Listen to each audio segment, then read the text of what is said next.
السلام علیکم ورحمۃ اللہ وبرکاتہ. بسم اللہ الرحمن الرحیم.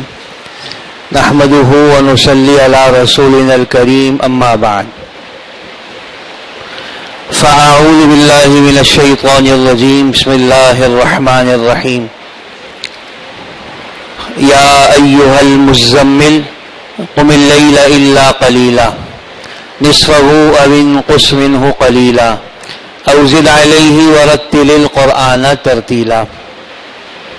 وقال النبی صلی اللہ علیہ وسلم من صام رمضان ایمانا واحتسابا غفر له ما تقدم من ذنبه. وقال من قام رمضان ایمانا واحتسابا غفر له ما تقدم من ذنبه او كما قال النبی صلی اللہ علیہ وسلم. میرے دوستوں، میرے بزرگوں، رمضان کا مبارک مہینہ اللہ تبارک و تعالی کا ایک خاص انعام ہے، احسان ہے. ہر چیز کا اجر اللہ بڑھا دیتے ہیں. ایک نفل آدمی پڑھے فرض کے برابر ثواب ہے. فرض پڑھے اللہ تبارک و تعالیٰ اس کا ثواب 70 گنا کہیں بڑھا دیتے ہیں. اور اللہ تبارک و تعالیٰ کی طرف سے اعزازاً اکراماً یہ ہوتا ہے کہ جہنم کے دروازے بند ہو جاتے ہیں، جنت کے دروازے کھول دیے جاتے ہیں. حضور اکرم صلی اللہ علیہ وسلم کی برکت سے ایک انعام اور یہ ہوتا ہے کہ سرکش شیاطین سارے قید میں ڈال دیے جاتے. اللہ تبارک و تعالی عرش کے اٹھانے والے فرشتوں سے کہتے ہیں کہ اپنی تسبیحات روک دو اور روزے دار جو دعائیں مانگ رہے ہیں اس پہ آمین کہو. سمندر کی مچھلیاں بھی دعا کرتی ہیں. اور اللہ تبارک و تعالی کو روزے دار کا روزہ رکھنا ایسا پسند ہے کہ بھوکے پیاسے رہ جانے کی وجہ سے اس کے منہ میں جو ایک بو ہو جاتی ہے، اللہ تبارک و تعالیٰ کو وہ بو بھی مشک اور عنبر سے زیادہ پسند ہے. اس رمضان میں جو رمضان کی خاص یعنی شان ہے، بہار ہے، وہ روزے کے علاوہ تراویح کی نماز ہے. باقی تو 5 وقت کی نمازیں وہی ہیں جو ہم ہمیشہ پڑھتے ہیں. تراویح ایک خاص عبادت ہے جو رمضان کے مہینے کے ساتھ جڑی ہوئی، اور اس کی وجہ ہے کہ قرآن کریم بلکہ جتنی بھی آسمانی کتابیں ہیں ان کو رمضان کے مبارک مہینے سے ایک خاص مناسبت ہے. یہ ساری کتابیں اسی مبارک مہینے میں نازل ہوئی ہیں. حضور صلی اللہ علیہ وسلم پر 23 برسوں میں قرآن نازل ہوا، 23 سالوں میں تھوڑا تھوڑا کر کے. رمضان کے مبارک مہینے میں جبرائیل امین تشریف لاتے حضور صلی اللہ علیہ وسلم کے پاس، اور جتنا قرآن اب تک نازل ہو چکا ہوتا اس کا دور کرتے. دور حضور سناتے، جبرائیل سنتے، جبرائیل سناتے، حضور سنتے صلی اللہ علیہ وسلم. اور آپ صلی اللہ علیہ وسلم رمضان کا اہتمام فرماتے، خصوصاً آخری عشرے کا، جیسے کہ روایت میں آتا ہے. ہمارے مولانا ڈاکٹر عبدالحی صاحب رحمۃ اللہ علیہ، حضرت مولانا اشرف ولی صاحب تھانوی رحمۃ اللہ علیہ کے مشہور خلیفہ گزرے کراچی میں، بڑے بزرگ تھے، اللہ والے تھے. وہ فرماتے ہیں دیکھو تم کیا جانو تراویح کی شان کیا ہے، تراویح کی قدر کیا ہے. حدیث میں آتا ہے کہ آدمی اللہ تبارک و تعالیٰ کے جو قرب کا سب سے اعلیٰ درجہ ہے نا، کہ بس یہ قریب ہونے کی گویا انتہا ہو گئی، اس سے قریب نہیں ہو سکتا، وہ حالت سجدہ ہے. کہ بس یوں سمجھ لو گویا اللہ تبارک و تعالیٰ کے قدموں میں آدمی نے اپنا سر رکھ دیا، یوں ہے، اتنا قرب نصیب ہو گیا سجدے میں. کہ تراویح میں 20 رکعتیں اور ہر رکعت میں 2 دفعہ سجدہ کرتے ہو تو گویا عام دنوں کے علاوہ 40 دفعہ اللہ تمہیں اس کا موقع دیتے ہیں کہ تم جو ہمارے قرب کی بالکل اعلیٰ ترین حالت ہے نا، بس تم وہاں پہنچ جاؤ. ہم چھوٹے لوگ ہیں، کیسا ہی تعلق کسی سے کیوں نہ ہو، کیسے اچھا تعلق کیوں نہ ہو، آدمی زیادہ ملنے لگے نا بیزار ہو جاتا ہے کہ یار کیا تم روز ملنے لگے ہو. حضور صلی اللہ علیہ وسلم نے بھی ترغیب دی، زر غبن تزدد حبن، کبھی کبھی ملا کرو محبت بڑھتی ہے. اللہ تبارک و تعالیٰ کے یہاں ایسا معاملہ نہیں ہے، یہاں ملتے رہو ملتے رہو ملتے رہو، محبت بڑھتی رہے گی. اللہ کے یہاں کے قانون نرالے ہیں. دنیا مانگنے سے ناراض ہوتی ہے، اللہ میاں اس سے ناراض ہوتے ہیں کہ مجھ سے کیوں نہیں مانگتا، مانگنے سے خوش ہو جاتے ہیں. تو تراویح اللہ تبارک و تعالیٰ کی طرف سے ایک انعام ہے، انعام سمجھ کے ہی اس کو پڑھنا چاہیے. ابھی درس میں بھی یہ بات چل رہی تھی کہ اللہ میاں نے جتنی بھی شریعت نازل کی ہے، اس شریعت کو نعمت سمجھنا چاہیے، بوجھ نہیں سمجھنا چاہیے. نعمت کہ اس کے ذریعے سے آدمی اس رستے پر چلتا ہے جس رستے میں دنیا کی بھی کامیابی ہے، آخرت کی بھی کامیابی، اس کے علاوہ اور کوئی رستہ نہیں. حضور اکرم صلی اللہ علیہ وسلم نے تراویح پڑھی ہے، حضور صلی اللہ علیہ وسلم کے بعد صحابہ نے تراویح پڑھی ہے، اور یہ سنت مؤکدہ ہے، مردوں کے لیے بھی ہے عورتوں کے لیے بھی ہے. اور اس میں 2 سنتیں، ایک ہے روزانہ 20 رکعت نماز پڑھنا، آخری رات تک 20 رکعت نماز پڑھنا، اور دوسرا ایک دفعہ قرآن کریم کو تراویح میں مکمل کرنا. اور اس کا اجر حدیث میں آتا ہے، ایک دفعہ یعنی قرآن کریم کا ایک حرف پڑھنا، اس پہ 10 نیکیاں ہیں، 10 نیکیاں ہیں. پہلے ہی میں نے کبھی آپ سے عرض کیا. اور حضور صلی اللہ علیہ وسلم نے ارشاد فرمایا کہ میں یہ نہیں کہتا کہ الف لام میم ایک حرف ہے، بلکہ الف ایک حرف ہے، لام ایک حرف ہے، میم ایک حرف ہے. تو صرف سورہ فاتحہ پڑھنے پہ آدمی حساب لگا لے کہ اس کو کیا ملے گا. اور رمضان میں جہاں ساری نیکیاں 70 سے ضرب کھا جاتی ہیں، تو اندازہ لگاؤ کہ وہ نیکیاں کہاں جائیں گی. تو ہم نے انشاءاللہ تراویح میں قرآن کریم پڑھا. اور اللہ تبارک و تعالی نے شریعت ثواب دینے کے لیے ہی نازل کی. اللہ رب العزت کیا یہ نہیں ہوتا کہ بھئی اس نے اتنا غلط کیا اتنے نمبر کاٹ لو، اتنے غلط کیا اس کے اتنے نمبر کاٹ لو، اتنا غلط کیا اس نے اس کے اتنے نمبر کاٹ لو. اللہ تبارک و تعالیٰ کیا تو دینا ہی دینا ہے. ہمارے حضرت مولانا یوسف صاحب بنوری رحمۃ اللہ علیہ ارشاد فرماتے تھے، ہر سال جاتے تھے حج کرنے، رمضان میں عمرہ کرنے کے لیے. فرماتے تھے کہ دیکھو طواف کے مسائل ایسے نازک ہیں اور لوگ مسائل جانتے نہیں ہیں، تو لگتا ایسا ہے کسی کا بھی طواف قبول نہیں ہوتا ہوگا، کسی کا بھی طواف صحیح نہیں ہوتا ہوگا. لیکن اللہ کی ذات ایسی مہربان ایسی مہربان ایسی مہربان، سب کا قبول ہو جاتا ہوگا. مہربانی اس کی ایسی. ہم پڑھتے ہیں نا فضائل حج میں، ایک بزرگ نے بیٹھ جاؤ پہلے بیٹھے. ایک بزرگ نے خواب میں دیکھا کہ 2 فرشتے آپس میں بات کر رہے ہیں، اور ایک دوسرے سے کہہ رہا ہے کہ اس سال 6 لاکھ لوگوں نے حج کیا ہے، 6 لاکھ لوگوں نے، اور صرف 6 آدمیوں کا حج قبول ہوا ہے. کتنے لوگوں نے حج کیا؟ 6 لاکھ نے. قبول کتنے کا ہوا؟ 6 کا. اب یہ پریشان، یا اللہ 6 لاکھ میں سے 6 کا قبول ہوا ہے، ہمارا کیا ہوگا؟ اگلی رات خواب میں پھر دیکھا انہی دونوں کو. کہتے ہیں پتہ اللہ میاں نے کیا کیا؟ کہ اللہ میاں نے یہ کیا کہ جو 6 آدمیوں کا حج قبول ہوا ہے نا، ایک کے بدلے 1 لاکھ کا حج قبول کر لو، تو 6 کے بدلے 6 لاکھ کا قبول ہو گیا. ایسی دینے والی ذات ہے، یعنی جس طرف ہماری نظر بھی نہیں جاتی کہ یہاں سے بھی مل سکتا ہے، اللہ تبارک و تعالیٰ وہاں سے دے دیتے. بہانے کے اس کے مغفرت کے بہانے بہت نرالے ہیں. کل جب اللہ نے چاہ لیا انشاءاللہ جب اللہ میاں معاف کر دیں گے تو آدمی حیران ہوگا کہ یار مجھے بھی معاف کر دیا اللہ نے، اور اس پہ معاف کر دیا، اس بات پہ سوچا بھی نہیں کبھی ایسا بھی ہو سکتا ہے. ہم پڑھتے ہیں قصے اس کے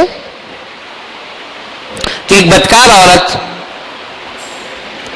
اس کو کہیں کتا نظر آ گیا، کتا پیاسا تھا، اس نے اس کو پانی پلا دیا، بس اتنی سی بات ہے. اللہ میں نے کہا تو نے ہماری مخلوق پہ رحم کھایا، ہم نے تجھے معاف کیا، جا ختم چھٹی. کون پوچھ سکتا ہے ان سے کہ آپ نے کیوں معاف کیا؟ وہ فعال لما یرید ہے جو چاہتے ہیں کرتے ہیں. کوئی پوچھ سکتا ہے ان سے آپ نے ایسا کیوں کیا, آپ نے ایسا کیوں کیا؟ ہاں. تو میرے بزرگوں, میرے دوستوں, جو بچے بیٹھے نا, ہم خوشی خوشی رمضان میں روزے, خوشی خوشی, اور خوشی خوشی تراویح پڑھے, خوشی خوشی. دیکھو حدیث میں کیا آتا ہے, من قام رمضان ایمانا واحتسابا غفر له ما تقدم من ذنبه. جو رمضان کی راتوں میں کھڑا ہوا, دو باتیں اس کے سامنے تھی. ایک تو ایمان کہ اللہ کا حکم ہے اس لیے تراویح میں کھڑا ہوں, واحتسابا, ثواب کی امید ہے کہ ثواب ملے گا مجھے اس پہ. غفر له ما تقدم من ذنبه, اس کے پچھلے گناہ اللہ معاف کر دیتے. جو رمضان کا روزہ رکھے ایمان کے ساتھ, ثواب کی امید پہ, پچھلے گناہ سارے معاف. تو روزہ رکھنے کے بعد بجائے اس کے کہ ہال ہو کہ بھائی 14 گھنٹے کا روزہ ہے, کیا ہوگا 15 گھنٹے کا روزہ ہے, خوش ہو جائے آدمی, اللہ میاں تیرا احسان, الحمدللہ تو نے ہمیں یہ حکم پورا کرنے کی توفیق دے دی, ہم نے شروع کر دیا ہے, پورا کرا دیجیے گا. ایک غزوے میں حضور صلی اللہ علیہ وسلم کی انگلی زخمی ہو گئی, انگلی زخمی ہو گئی نا. آپ نے اپنی انگلی کو مخاطب کر کے کہا, ان انتی الا اصبع دمیتی, تو ایک انگلی ہی تو ہے, خون نکل آیا ہے تیرا, انگلی ہی تو ہے, لیکن اس کو دیکھ, وفی سبیل اللہ ما لقیتی, یہ جو تیرا خون نکل رہا ہے اللہ کے راستے میں نکل رہا ہے, اس کا تجھے کل اجر مل جائے گا. یہ ترغیب ہے. کوئی پریشانی آئے تو آدمی یہ کہے گا اللہ کے راستے میں ہو رہا ہے, روزہ رکھا ہے, بھوک نیند, اور ہم اللہ رب العزت نے وسعتیں دے رکھی ہیں, اپنے کاروبار ہیں الحمدللہ, اپنے گھر ہیں, کمروں میں اے سی لگے ہوئے ہیں, مزے سے سوتے ہیں, کھاتے ہیں, ٹھنڈے ٹھار رہتے ہیں, کیا مشقت ہے, اللہ کا بڑا انعام, الحمدللہ اللہ کا بڑا احسان. تو خوشی خوشی روزہ رکھنا ہے, خوشی خوشی تراویح پڑھنی ہے, خوشی خوشی, ٹھیک ہے نا جی. ایک بات اور, یہ جو ہمارے بچے ہیں جو اس سال تراویح پڑھیں گے, اچھا اس سال جو بیٹھا ہوا مجمع ہے, اس میں وہ لوگ جو تراویح کہیں سنا رہے ہیں, ہاتھ کھڑا کرو, تراویح سنا رہے ہیں, ماشاءاللہ, ٹھیک ہے, ہاتھ نیچے کر لو بھائی. تراویح سن رہے ہیں, سامع ہیں, ٹھیک ہے, ماشاءاللہ, اچھی بات ہے.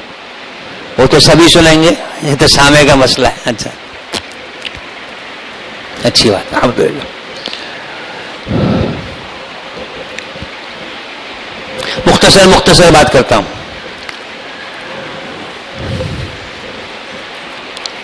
حضور اکرم صلی اللہ علیہ وسلم, کئی دفعہ میں نے یہ بات عرض کی, پہلی وحی جو نازل ہوئی نا آپ صلی اللہ علیہ وسلم, پہلی وحی صرف وحی اتری, 5 آیتیں نازل ہوئی حضور صلی اللہ علیہ وسلم پر, اور اس کے بعد جبرائیل امین نے اپنا پر مارا غار حرا کی زمین پر یا غار حرا سے باہر, اور پانی کا ایک چشمہ پھوٹ گیا.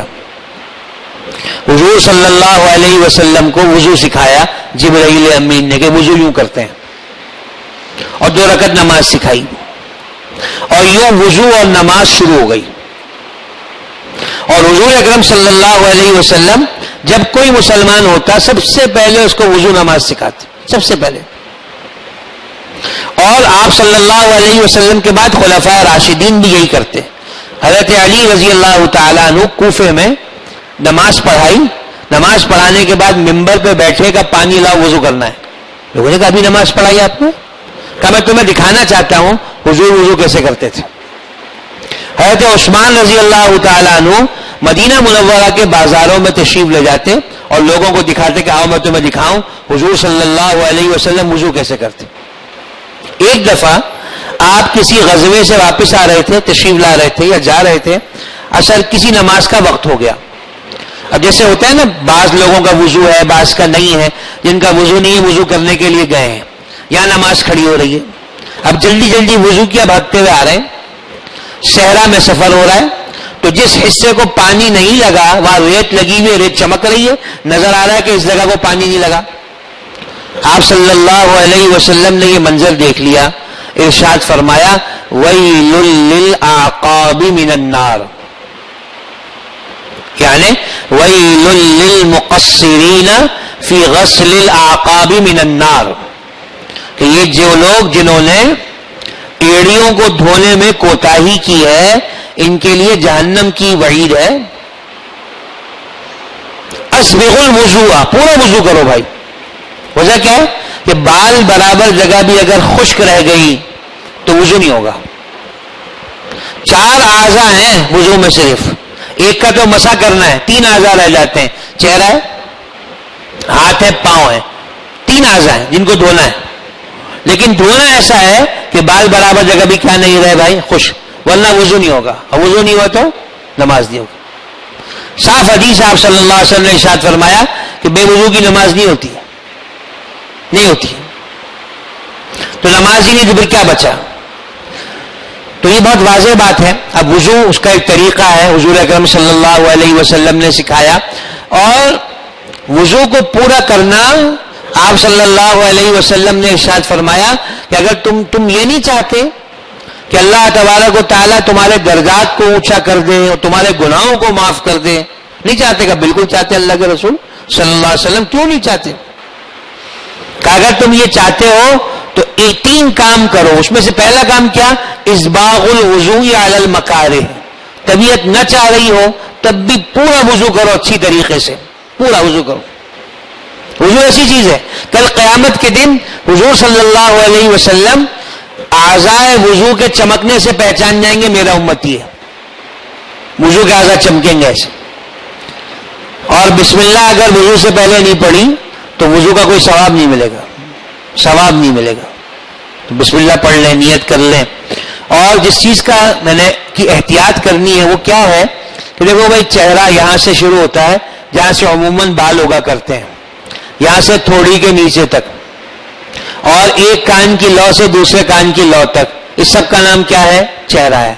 اس کا ایسا دھونا ضروری ہے کہ بال برابر جگہ بھی کیا نہ رہے بھائی، خشک نہ رہے، خشک نہ رہے. اب یہ دیکھو، جہاں یہ آنکھیں اور ناک آپس میں ملتی ہیں یہ جگہ، اس کا دھونا بھی وضو میں ضروری ہے. ٹھیک ہے نا؟ یہ جو بھویں ہیں، پلکیں ہیں، ان کا دھونا بھی ضروری ہے. ہونٹ جب بند ہو جائیں، جتنا حصہ سامنے والے کو نظر آ رہا ہے اس کا دھونا بھی ضروری ہے. اور ہمارے کان اور جہاں عموماً داڑھی کے بال اگتے ہیں، اس کے درمیان ایک جگہ ہوتی ہے جہاں بال نہیں ہوتے. دیکھو ذرا، ہاتھ لگاؤ، ہے ہوتی ہے نا جگہ، اس کا دھونا بھی وضو میں ضروری ہے. یہ بھی فرض ہے نا؟ ایسے ہی ہاتھ دھونے میں، پیر دھونے میں حضور اکرم صلی اللہ علیہ وسلم نے ارشاد فرمایا اپنی انگلیوں کا خلال کرو، ایسا نہ ہو جہنم کی آگ اس میں پہنچ جائے. انگلیوں کا خلال کرو، ہاتھ کا، پیر کا. اور حضور اکرم صلی اللہ علیہ وسلم نے ہمیشہ پورے سر کا مسح فرمایا. یہ وضو ہے. جب بھی نماز پڑھنی ہے یہ وضو کرنا ہے اگر وضو نہیں ہے تو. اور وضو کن چیزوں سے ٹوٹتا ہے وہ آپ جانتے ہو. ایسے ہی آپ صلی اللہ علیہ وسلم کو، آپ نے صحابہ کو جیسے وضو کا طریقہ سکھایا نا، ایسے استنجا کا طریقہ بھی سکھایا. ہاں، ایک کافر نے حضرت سلمان رضی اللہ تعالیٰ عنہ سے کہہ دیا، سلمان فارسی رضی اللہ تعالیٰ عنہ، کہ تمہارا نبی تمہیں سب سکھاتا ہے، سب سکھاتا ہے. کہا ہاں، ہمارے نبی ہمیں سب سکھاتے ہیں، حتی الخراء، یہاں تک کہ بیت الخلاء میں بیٹھنا کیسے ہے اور استنجا کیسے کرنا ہے، اپنی ضرورت کیسے پوری کرنی ہے، ہمارے رسول نے تم کو یہ بھی سکھایا ہے.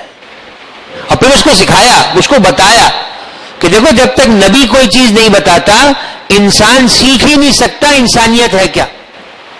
نبی سکھاتا ہے انسانیت کیا ہے. اور پھر سے بتایا کہ دیکھو ہمیں حضور نے سکھایا ہے تم بیت الخلاء میں بیٹھتے ہوئے نہ قبلے کی طرف منہ کرو گے، نہ پشت کرو گے، دائیں ہاتھ سے استنجا نہیں کرو گے، اور کسی قیمتی چیز سے جو معزز ہو اس سے استنجا نہیں کرو گے، اور 3 ڈھیروں سے استنجا کرو گے. سب سکھایا آپ صلی اللہ علیہ وسلم نے. اسی زمن میں آپ نے یہ بھی سکھایا آپ صلی اللہ علیہ وسلم نے کہ پیشاب کے چھینٹوں سے بچنا چاہیے، پیشاب کے چھینٹوں سے بچنا چاہیے. ایک دفعہ آپ صلی اللہ علیہ وسلم کا گزر ہوا 2 قبروں پہ.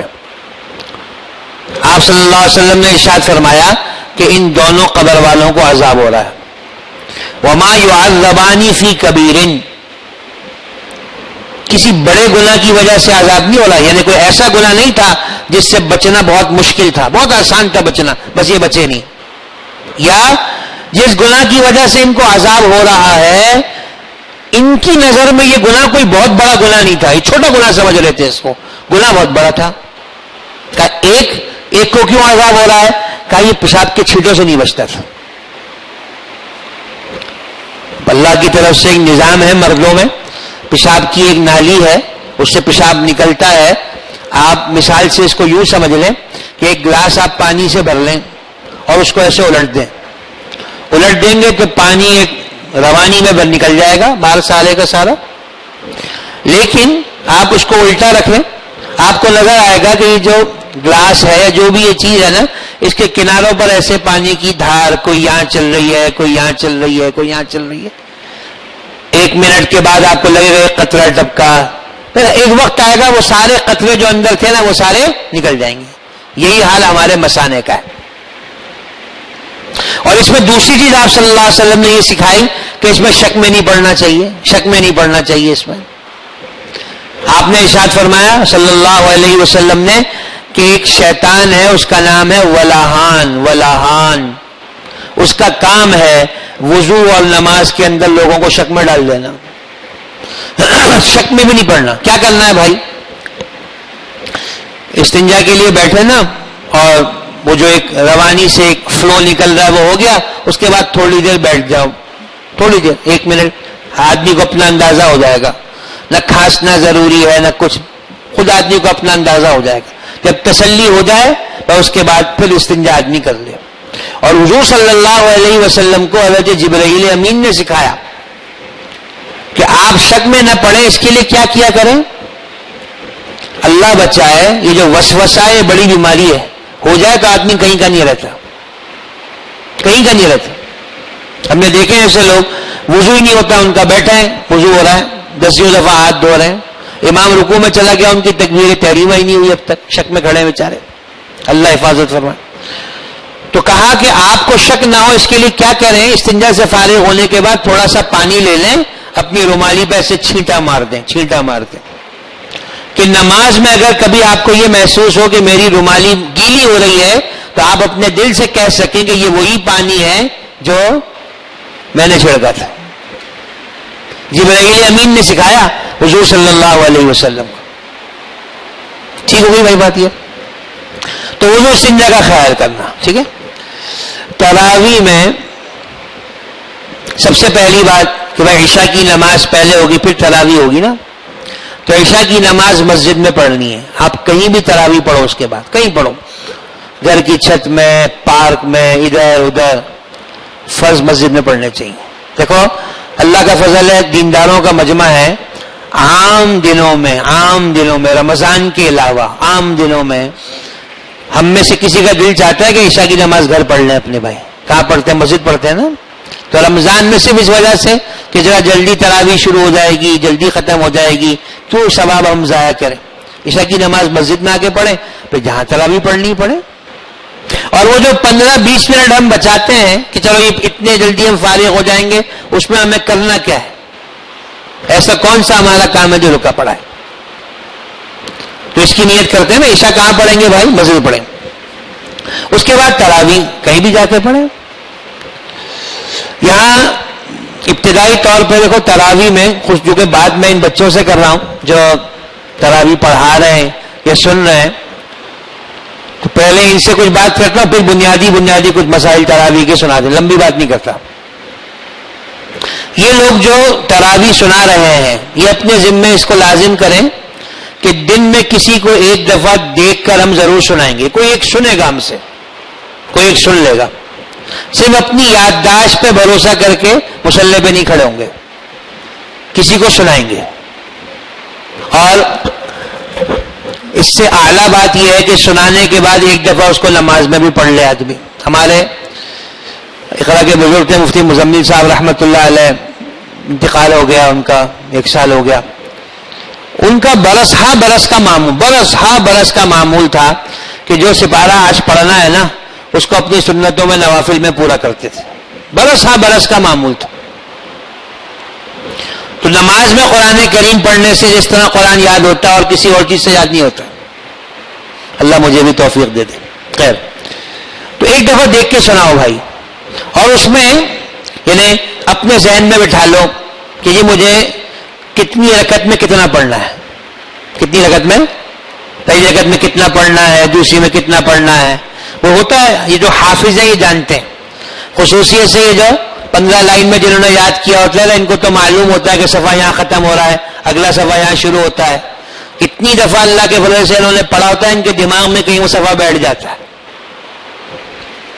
ٹھیک ہے نا؟ اچھا، تو اس کو آدمی سوچ لے کہ جی مجھے، اور جو اس میں جو مسنون طریقہ ہے وہ کیا ہے کہ کوشش کر لے کہ پہلی رکعت میں دوسری رکعت کے مقابلے میں تھوڑا سا زیادہ، بہت زیادہ نہیں، تھوڑا زیادہ، اور نہ ہو تو دونوں برابر ہو جائیں، اور اعتدال کے ساتھ نماز ہو، جلدی نہ کی جائے. جیسے تکبیر تحریمہ ہے نا، اس کے بعد ثنا پڑھ لی جائے، ثنا نہ چھوڑی جائے، سنت ہے ثنا کا پڑھنا. اور اس کی مشق کی جائے کہ بہت تیز کر کے نہیں پڑھنا، صاف ستھرا پڑھ لو یار. ہم نے یہ دیکھا ہے کہ جو تیز پڑھنے کے عادی ہوتے ہیں اگر یہ ہلکا پڑھنے کی کوشش کریں غلطیاں آنے لگتی، اس لیے کہ عادی نہیں ہے ہلکے پڑھنے کی. مشق کریں اس کی، ایک وقت آئے گا انشاءاللہ آ جائیں گے اس پہ. ایک بات. دوسری بات کیا، عام دنوں میں چونکہ رمضان میں روزے میں جو ہم پڑھ رہے ہوتے ہیں خالی پیٹ ہوتے ہیں نا، خالی پیٹ آدمی کی سانس تھوڑی سی لمبی ہوتی ہے، لمبا پڑ سکتا ہے.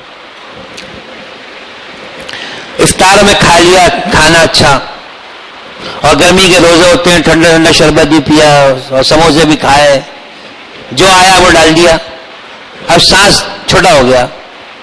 اب لامحالہ درمیان میں کہیں سانس ٹوٹے گا، اس میں بھی آدمی گھبراتا ہے. تو رمضان میں تراویح کی خاطر تھوڑا سا آدمی اپنے کھانے پینے کا بھی خیال کر لے. بھرالے کا احساس ہے، تراویح آپ پڑھا رہے ہیں، ٹھیک ہے نا جی. اور تراویح میں عام نماز کی طرح رکوع سجدہ پورا کیا جائے، کم از کم 3 دفعہ سبحان ربی العظیم تو کہہ دیا جائے نا. آج ہی کل ہی میں روایت دیکھ رہا تھا، عبداللہ ابن مبارک رحمۃ اللہ علیہ فرماتے ہیں کہ بھائی امام کو تو 5 دفعہ تسبیح پڑھنی چاہیے تاکہ مقتدی کم از کم 3 بار تو پڑھ لے. ہاں، حضور اکرم صلی اللہ علیہ وسلم کی نماز صحابہ کہتے ہیں مختصر ہوتی تھی لیکن مکمل ہوتی تھی. رکوع سجدہ آپ پورا کرتے تھے، تلاوت مختصر فرماتے تھے. اور اپنے اوپر بوجھ نہ ڈالیں. مثال کے طور پر آپ سمجھتے ہیں کہ میں 1 سے 12 روز کا پڑھ سکتا ہوں، 1.25 سے 12 پڑھ سکتا ہوں، تو دو پاروں کی مشقت میں اپنے آپ کو نہ ڈالو بھائی. ہاں، اب کوئی ترتیب بن ہی گئی تو پھر اس کو نبھانا پڑے گا. 10 روزہ ہے، 12 روزہ ہے، 15 روزہ ہے، جو بھی ہے. یہ تو ایک بات ہو گئی.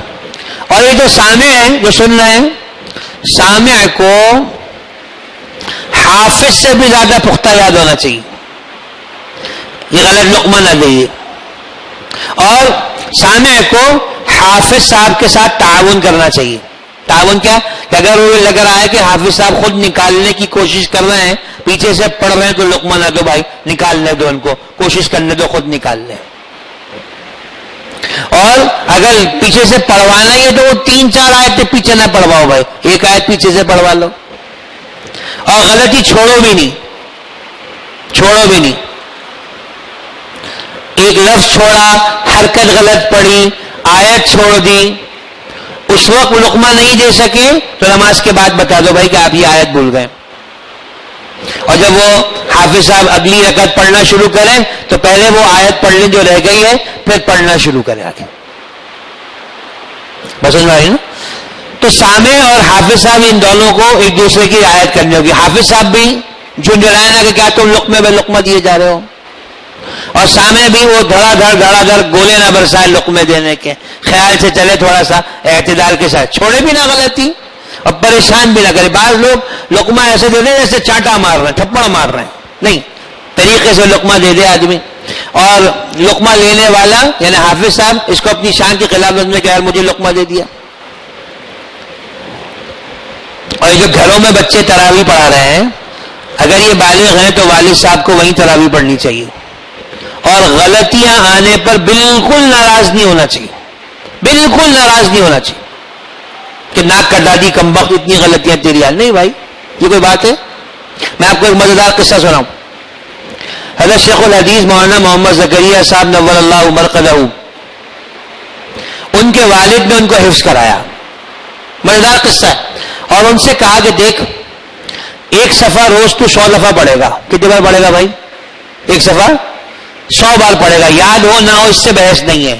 کتنے بار پڑھے گا؟ چھٹی چھٹی، ٹھیک ہے. یہ حفظ ہو رہا ہے. اب وہ بچے تھے نا، بچے تو بچے ہی ہوتے ہیں.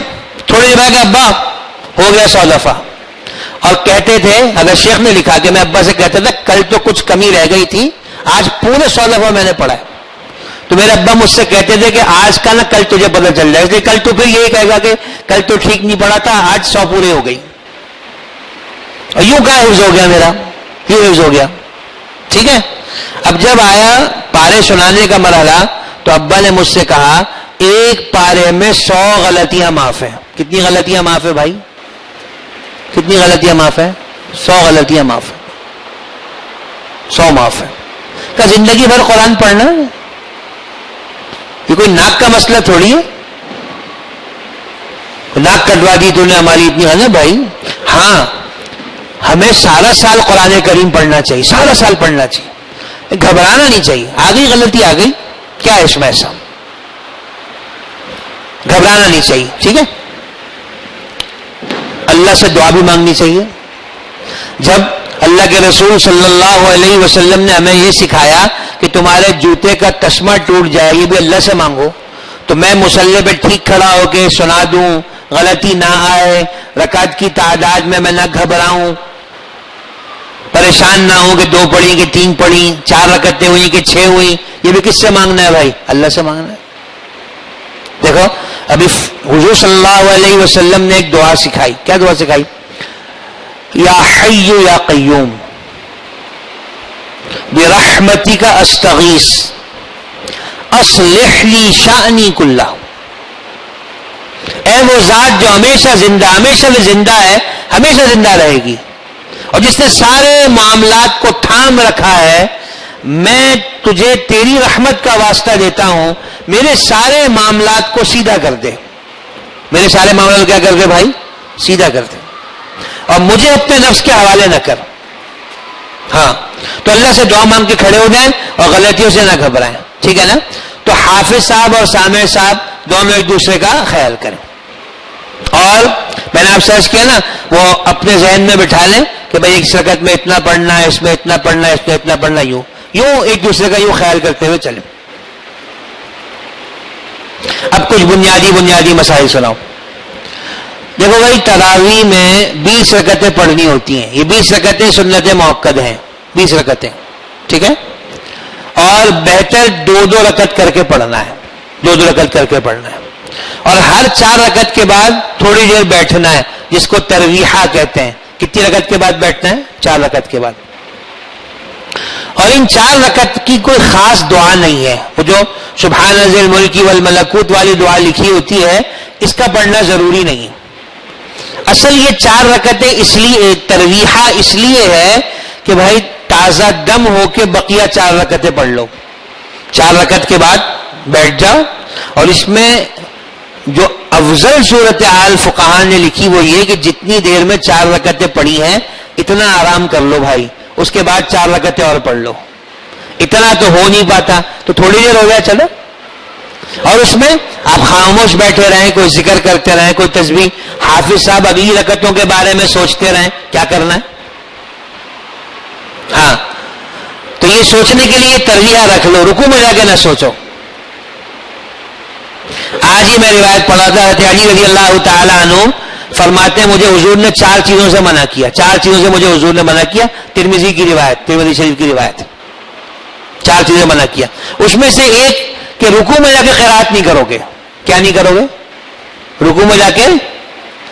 وہ حافظ صاحب تو تسبیح کی جگہ بھی سوچ رہے تھے کہاں رکوع کیا، مجھے کہاں سے پڑھنا ہے. ایسا نہ کرو یار، تسبیح پڑھ لو، ہے نا. ہاں تو اس طرح 20 رکعتیں پوری کرنی ہے. 20 رکعتیں پوری ہو جائیں تھوڑی سی دعا کر لو، اس کے بعد وتر پڑھ لو. عموماً جو گھروں میں تراویح ہو رہی ہوتی ہے اور جگہوں میں بھی 2 لوگ مل کے تراویح پڑھاتے ہیں. عموماً ایسا ہو جاتا ہے. ایسا کہیں ہو رہا ہے جہاں 2 لوگ مل کے تراویح پڑھا رہے ہو؟ ہو رہا ہے نا ایسا. ہاں عموماً ہم نے یہ دیکھا حرمین میں بھی ایسا ہی ہے، ایک امام 10 رکعت نماز پڑھاتا ہے، دوسرا 10 پڑھاتا ہے. حرمین میں بھی ایسے ہی ہوتا ہے نا. لیکن فقہاء نے لکھا ہے کہ یہ طریقہ بہتر نہیں ہے. طریقہ بہتر یہ ہے کہ ایک ترویحہ امام پورا کر لے، اس کے بعد دوسرے کی باری آئے. یعنی پہلا امام 8 رکعتیں پڑھا لے، پھر دوسرا 12 پڑھا لے، یا پہلا 12 پڑھا لے، دوسرا 8 پڑھا لے. 10-10 کی ترتیب پہ نہ چلے. حضرت مفتی انعام صاحب نے بھی تراویح کے مسائل میں یہ جزیہ لکھا ہے کہ عموماً ہمارے یہاں ایسا کہیں دیکھا نہیں، لوگوں کے سامنے مسئلہ نہیں ہوتا. تو ایک ترویحہ امام پورا کر لے، چاہے وہ 4 رکعتیں ہوں، چاہے 8 ہوں، چاہے 12 ہوں، پھر بقیہ ترویح دوسرا امام کیا کر لے بھائی؟ پورا کر لے. ٹھیک ہے. اچھا، رکعات کی تعداد میں شک ہو جائے، 2 ہوئی 4 ہوئی، ہو جاتا ہے بعض اوقات ایسا. 18 رکعت کے بعد امام صاحب نے دعا شروع کر دی، لوگوں نے کہا امام صاحب 2 رکعتیں باقی ہیں، ابھی 2 باقی ہیں. شک ہو گیا. بعض کہہ رہے ہیں 20 ہو گئی، بعض کہہ رہے ہیں 18 ہوئی. اب کیا کریں؟ امام کی رائے کا اعتبار ہے. امام کا 20 ہو گئی تو 20 ہو گئی، امام کا 18 ہوئی، 2 رکعت اور پڑھ لو. یعنی اگر اختلاف ہو جائے اس میں کہ رکعت 18 ہوئی، 20 ہوئی، 14 ہوئی، 16 ہوئی، 12 ہوئی، 14 ہوئی، تو کس کا اعتبار ہے؟ امام کا اعتبار ہے. وہ جیسا کہ بس ویسا کر لو. ٹھیک ہے. اچھا، تراویح میں اگر سجدے کی آیت آ جائے، سجدے کی آیت آ جائے تو سجدہ تلاوت کرنا. اور سجدہ تلاوت کے بڑے فضائل ہیں. حدیث میں آتا ہے جب آدمی تلاوت کا سجدہ کرتا ہے تو شیطان کہیں ایک طرف کھڑے ہو کے روتا ہے اور کہتا ہے ہائے غضب ہو گیا، غضب ہو گیا. ابن آدم کو سجدے کا حکم دیا گیا، اس نے سجدہ کیا، یہ جنت میں جائے گا، میں نے سجدہ نہیں کیا، جہنم میں جاؤں گا. اور قرآن کریم میں 14 سجدے ہیں. کتنے سجدے ہیں بھائی؟ 14.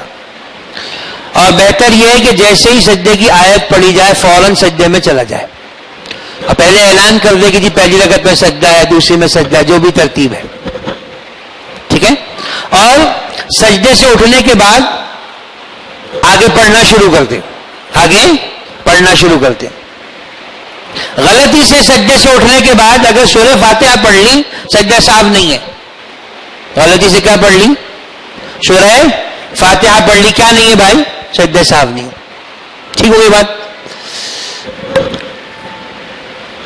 آیت سجدہ پڑھ لی، سجدہ نہیں کیا، نہیں کیا سجدہ. 1 آیت، 2 آیت، 3 آیت تک جب اس کو یاد آ جائے سجدے میں چلا جائے. اور اس تاخیر کی وجہ سے بھی سجدہ صاف نہیں ہے. 3-4 آیتوں کے بعد یاد آیا، اس کے بعد سجدہ تلاوت اس نے کی، تو آخر میں ایک سجدہ صاف کرنا پڑے گا تاخیر کی وجہ سے. پھر دوہراؤں، آیت سجدہ پڑھ لی، سجدہ نہیں کیا، 1 آیت اور آگے پڑھ لی، 2 پڑھ لی، چلے جاؤ سجدے میں. اس تاخیر کی وجہ سے کوئی سجدہ صاف واجب نہیں ہوگا. 3 سے زیادہ آیتیں پڑھ لی، اب اس تاخیر کی وجہ سے کیا لازم ہوگا؟ سجدہ صاف لازم ہوگا. ٹھیک ہے. یہی ہوا کہ اگر ایک آیت پہلے سجدہ کر لیا، آیت سجدہ بعد میں آنی تھی، اس کے بعد آیت سجدہ پڑھی، اب دوبارہ کیا کرنا پڑے گا بھائی؟ سجدہ کرنا پڑے گا، اور آخر میں ایک سجدہ صاف بھی کرنا پڑے گا. اس لیے کتنے سجدے کر لیے اس نے؟ 2 کر لیے نا. ایک وقت سے پہلے کیا، ایک بعد میں کیا. کیا کرنا پڑے گا؟ سجدہ صاف کرنا پڑے گا. سجدہ تلاوت سے متعلق ایک اور بات، وہ کیا؟ ویسے تو قرآن کریم میں سجدے کی آیت ہی پر سجدہ لکھا ہوتا ہے، سجدے کی آیت پر. لیکن سورہ صاد میں سجدہ لکھا ہوا ہے اناب پر. اناب پر آپ قرآن دیکھ لو، آپ کو اندازہ ہو جائے گا. احناف کے یہاں سجدہ سورہ صاد میں ایک آیت کے بعد ہے جہاں حسن مآب لکھا ہوا ہے. اور اس کی وجہ ہے، اصل قصہ چل رہا ہے داؤد علیہ الصلوۃ والسلام کا. اللہ نے ان کی آزمائش کے لیے 2 فرشتوں کو بھیجا. انہوں نے کچھ سوال جواب کیا داؤد علیہ الصلوۃ والسلام سے. داؤد علیہ السلام نے کوئی جواب دیا، اس سے ان کو اندازہ ہوا کہ کچھ کمی رہ گئی ہے. توبہ کی اللہ سے، توبہ کا سجدہ کیا ہے نا. اللہ تبارک و تعالیٰ نے اس توبہ کو قبول کر لیا.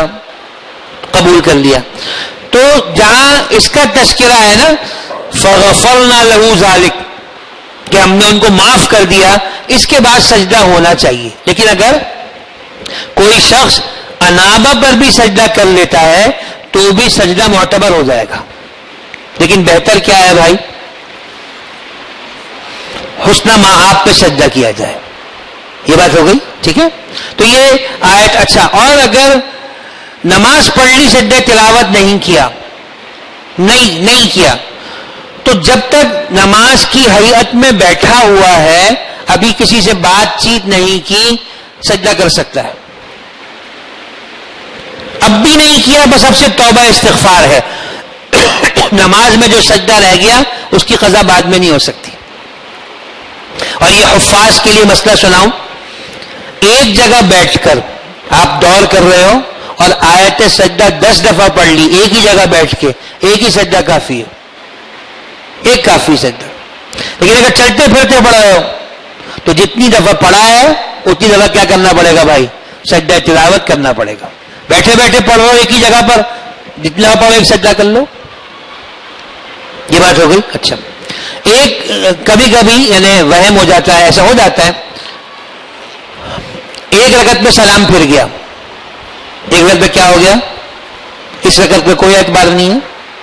اس رکعت میں جو کچھ پڑھا گیا اس کو بھی کیا کرنا پڑے گا بھائی؟ دوبارہ پڑھنا پڑے گا.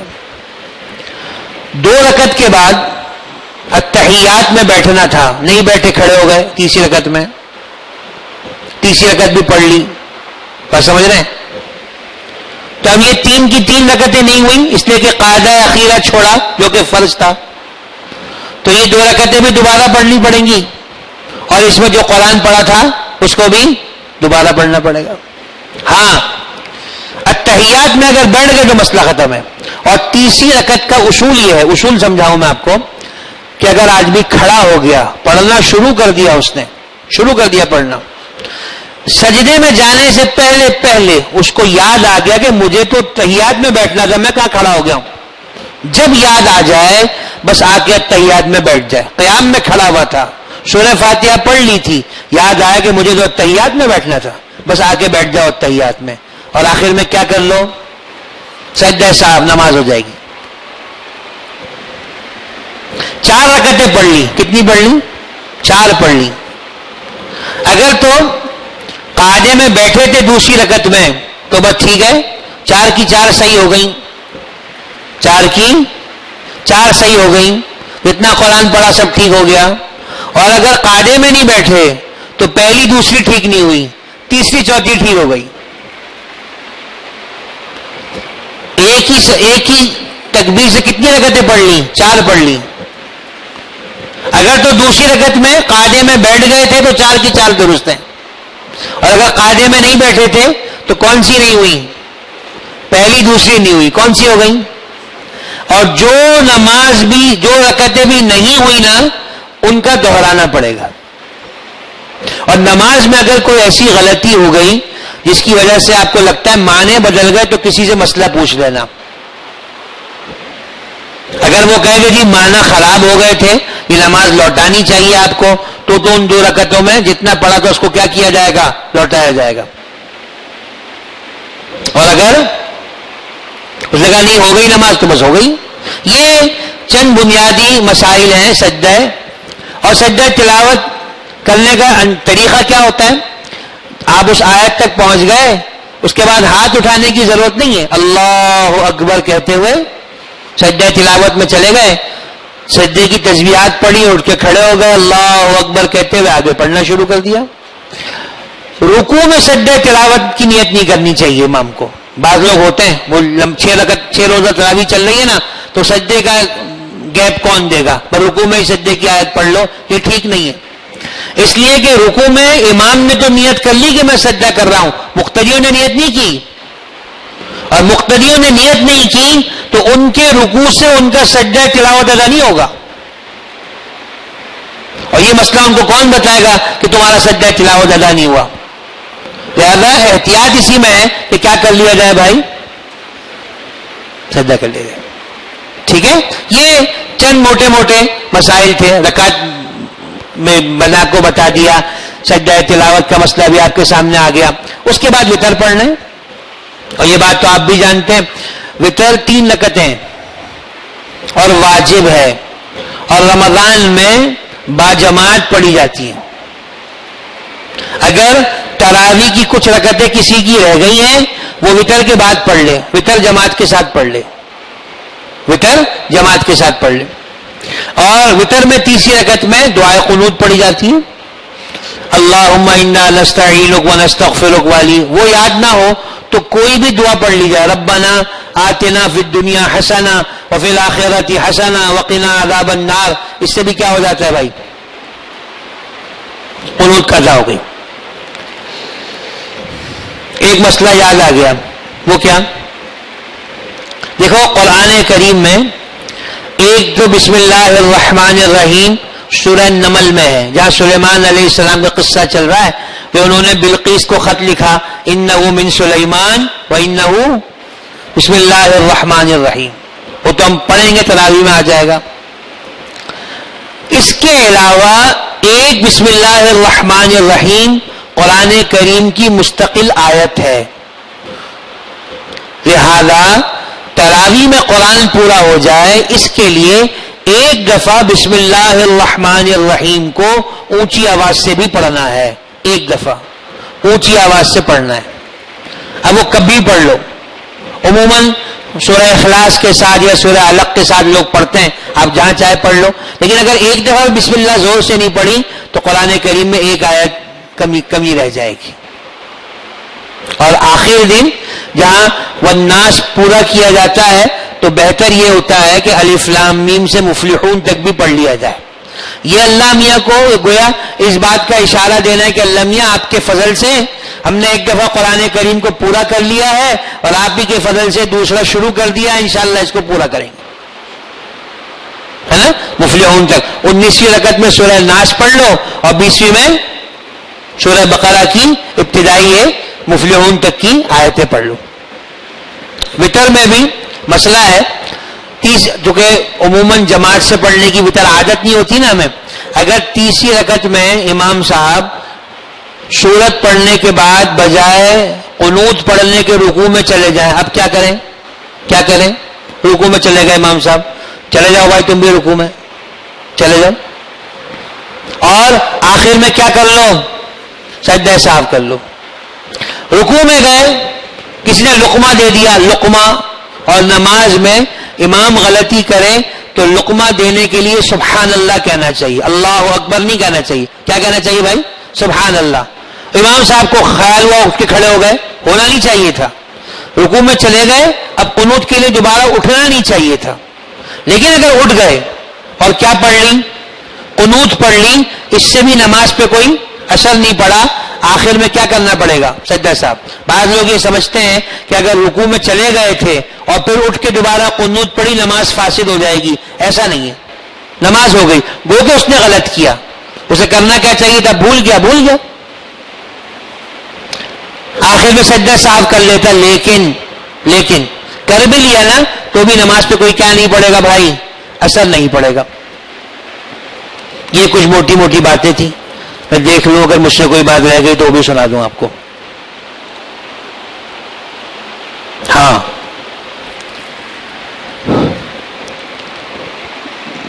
امام صاحب جو حافظ صاحب سنا رہے ہیں وہ پڑھتے پڑھتے بھول گئے،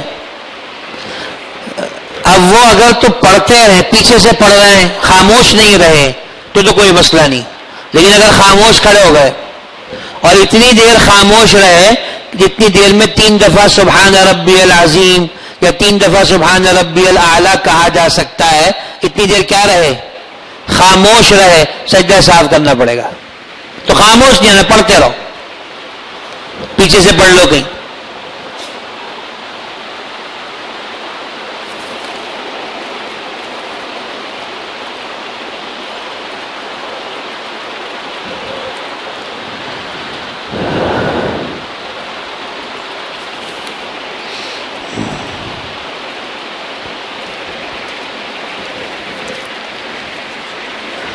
بس آخری بات ہے، وہ کیا؟ لقمہ اسی کا لیا جائے گا جو نماز کے اندر ہے، جو نماز میں نہیں ہے اس کا لقمہ لیا، نماز گئی۔ جو نماز میں نہیں ہے. اور انتظامی مصلحت کے لیے ہونا یہ چاہیے کہ سامع کوئی ایک ہو، وہی لقمہ دے رہا ہو. ساری صف لقمے نہ دے رہی ورنہ حافظ صاحب بیچارے کیا کریں گے؟ ٹھیک ہے نا. حضور اکرم صلی اللہ علیہ وسلم کا، اس آخری بات ہے، حضور صلی اللہ علیہ وسلم کا جو اکثر اوقات معمول تھا وہ کیا تھا کہ آپ عشاء کی نماز کے ساتھ وتر نہیں پڑھتے تھے. آخر رات میں اٹھتے تھے، تہجد پڑھتے تھے اور وتر بالکل آخر میں پڑھتے، سب سے آخر میں. لیکن رمضان میں تو ہم وتر کب پڑھ لیتے ہیں؟ شروع میں پڑھ لیتے ہیں نا. تو وتر کے بعد بھی تہجد پڑھی جا سکتی ہے.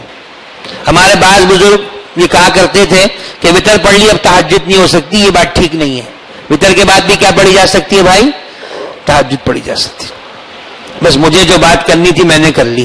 آپ مجمع میں سے اگر کسی کو کوئی سوال پوچھنا ہے تو پوچھ لو ورنہ دعا کرتے ہیں. اور یہ مولوی مصعب صاحب ہے نا، مولانا مصعب صاحب، ان کے پاس نوٹ کرا دو اپنا نام، کون کون کہاں کہاں کتنے کتنے روزہ تراویح پڑھا. اچھا چلو ہمیں بتا دو آپ کتنے دن والی پڑھا رہے ہو بھائی؟ 10 روزہ. 10 روزے والے اور کون ہیں جو گھروں میں تراویح پڑھ رہے ہیں؟ آپ لوگ ماشاء اللہ. 15 روزے والے، 12 روزے والے. چلو جو اپنے تراویح پڑھ رہے ہیں ان سے گزارش ہے نماز سے فارغ ہو جاؤ بھائی، تھوڑی دیر تعلیم کر لو، 5 منٹ ہی صحیح. فضائل رمضان پڑھ لو. جو حافظ صاحب تراویح پڑھا رہے ہیں وہی 5 منٹ کتاب پڑھ کے سنا لیں، دعا کر لیں. اس کے بعد کر لیں گے نا انشاءاللہ اس کا اہتمام. اللہ تبارک و تعالیٰ جو کچھ کہا گیا سنا گیا اس پہ مجھے بھی عمل کی توفیق نصیب فرما دے، آپ بھائیوں کو بھی اللہ توفیق نصیب فرما دے، آسان کر دے ہمارے لیے تراویح. اللہم لا سہل الا ما جعلتہ سہلا. اللہ میاں آسان تو وہی ہے جس کو آپ آسان کر دیتے. ہاں وَأَنْتَ تَجْعَلُ الْحَزَنَ سَهْلًا إِذَا شِئْتَ. سخت سے سخت چیز کو، دکھ والی چیز کو آسانی راحت میں بدلنے والی آپ کی ذات ہے. آپ جب چاہیں کر سکتے ہیں، جب چاہیں کر سکتے ہیں. تو اللہ ہمارے لیے روزہ رکھنا بھی آسان کر دے، اللہ ہمارے لیے تراویح پڑھنا بھی آسان کر دے، سب آسان کر دے. اللہ میاں کے لیے کیا مشکل. دعا کریں اللہ پاک میرے آپ کے لیے سب کے لیے آسان فرما لے، قبول فرما لے. اللہم انت السلام ومنک السلام تبارکت یا ذا الجلال والاکرام. اللہم صلی علی سیدنا مولانا محمد صلی اللہ علیہ وسلم عبدک و رسولک. اللہ ہمارے اس مل بیٹھنے کو اپنی بارگاہ میں قبول فرما لے. پروردگار یا اللہ ہمارے لیے بھی روزوں کو، تراویح کو آسان فرما دے، جو ثواب ہے پروردگار نصیب فرما دے. قرآن کریم کا جو حق ہے پروردگار اس کو ادا کرنے کی توفیق نصیب فرما دے. ہم سب کی زبانوں پہ قرآن کریم کو جاری فرما دے، ہمارے سینوں میں قرآن کو محفوظ فرما دے، اس کے مطابق عمل کرنے کی توفیق نصیب فرما دے. اے اللہ اللہم ذکرنا منہ ما نسینا وعلمنا منہ ما جہلنا وارزقنا تلاوتہ آناء اللیل وآناء النہار. وصلی اللہ تعالی علی خیر خلقہ محمد وعلی آلہ واصحابہ وامتہ اجمعین. ایک بات سن لو، ایک بات سن لو. یہ جو خواتین ہے نا، خواتین، ان کے ذمے بھی 20 رکعت تراویح ہے. اگر گھر میں محرم مرد کہیں نماز پڑھا رہا ہے تو پیچھے خواتین کھڑی ہو کے تراویح پڑھ سکتی ہیں. اور اگر گھر میں کوئی حافظہ ہیں اور 2 ہیں تو وہ اپنی جماعت بھی کر سکتی ہیں، 2 کھڑی ہو جائیں. لیکن ان کے نماز کا طریقہ یہ ہوگا کہ دونوں ایک ساتھ کھڑی ہوں گی، آگے پیچھے نہیں کھڑی ہوں گی. اور اس سے زیادہ عورتوں کو جمع نہ کیا جائے. عورتوں کی ویسے کوئی جماعت نہیں ہے، جماعت تو مردوں کی ہے، لیکن ان کا قرآن محفوظ رہے اس کے لیے اجازت دی جاتی ہے ایک حافظہ ایک سامعہ کھڑی ہو جائے. ٹھیک ہے نا. اور اگر گھر میں باجماعت کہیں تراویح ہو رہی ہے اور خواتین کو بھی کہیں کھڑا ہونا ہے، 2 باتوں کا خیال کر لے. ایک یہ کہ صفوں کا اتصال ہو جائے اور پردہ ہو جائے، کھڑی ہو جائیں خواتین، شامل ہو جائیں نماز کے اندر. ٹھیک ہے جی. سبحانک اللہم و بحمدک، نشہد ان لا الہ الا انت، نستغفرک و نتوب الیک.